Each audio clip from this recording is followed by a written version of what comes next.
Okay mga idol, nandito na naman tayo sa panibagong video. So, yan. Galing tayo dun sa highway, papasok tayo dito sa beach. Yan. Dito tayo sa Station 3 sa Boracay. Meron tayong pupuntahan dito.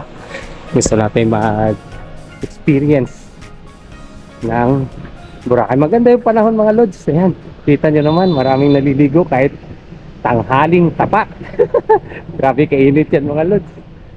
Yan, ano to, volleyball? Yun, meron tayo ditong tama nga, beach volleyball sila mga lods. Yan.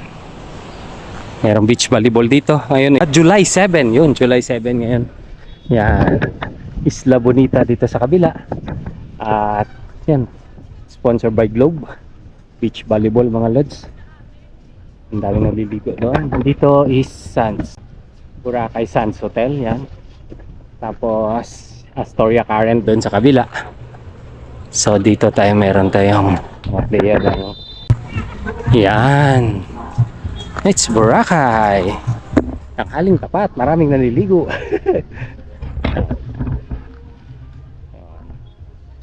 So actually merong super typhoon na si Bobby sa Pasipiko. So time check, it's yan 12:02 ng tanghali. Crystal clear ang tubig, napakaganda. Ayan ang beach volleyball. May dalawang ano pala to, tatlo talaga, tatlo siya. So grabe, tanghaling tapat yan. Ganda. Gusto ko ma-experience ito. Isa sa highly recommended na halo-halo experience dito sa Boracay. Ito. Si Coco Mama and Mango Mama. Yan. Dito siya sa The Sands mismo. Right.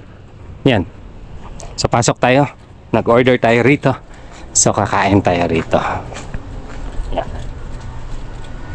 Best Island Desserts. Yan. Shout out kay Ma'am Jennifer Trico at si Sir. Ayun. Yan. So, highly recommended ito mga lods.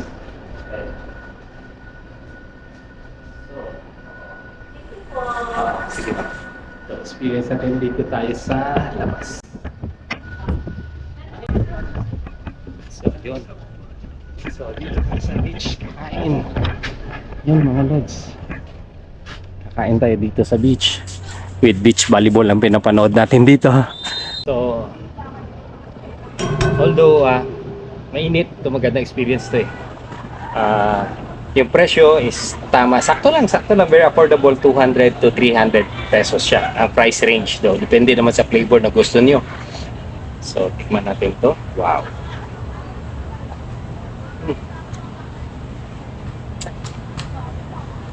Hap. So ganun, yung kamay ko, tingnan nyo, ganun siya kalaki. May mango, tapos siyempre yung ice cream. Andito yung buko sa baba. Masarap. Yan yung view na pinapanood natin dito.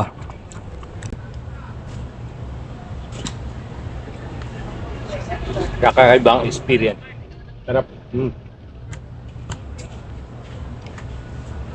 Malasahan mo yung talaga, siyempre yung buko, of course, dito with mango.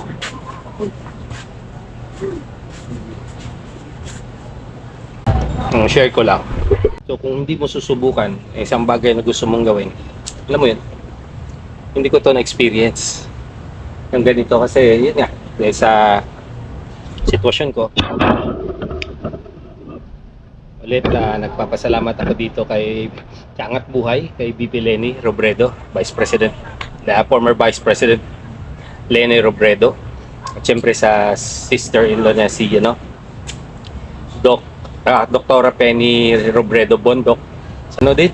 Kay Dick Gordon, kay Senator Kiko Pangilinan. Yan, sila po ang sponsor ng ating prosthetic legs na ito.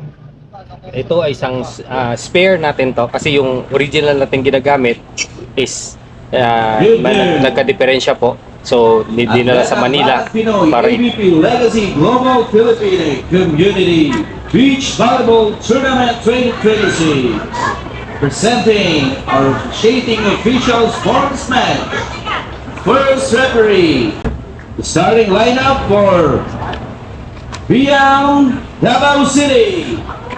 Number 1, Rita Sasaki, team captain. Number 2, Hana So next match, introduction yan. Nakarinig nyo. Hana Dorillos. Starting lineup for Palawan. Kasi kinarbon fiber yung atin na yun, nasira, may yung bolt na hulos thread. So ayusin yun, tapos kinarbon fiber. Number 2, Yun ang usually kong ginagamit, yun ang original. Pangalawa, dami ko ng experience doon na inaakyat ko na siya sa bundok. At yun. At siyempre, pareho, maganda naman to. Pero malaking bagay na may spare talaga para at least yung isa, pag masira yun, meron tayong spare na gagamitin. So malaking tulong to. Oh, thank you po sa former Vice President natin, Leni Robredo ulit.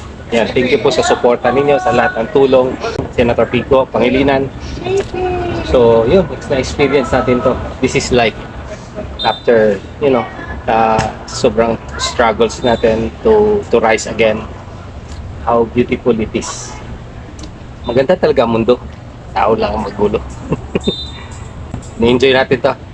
So, yan lang. Ride safe and God bless you mo po. See you on my next content. Babush!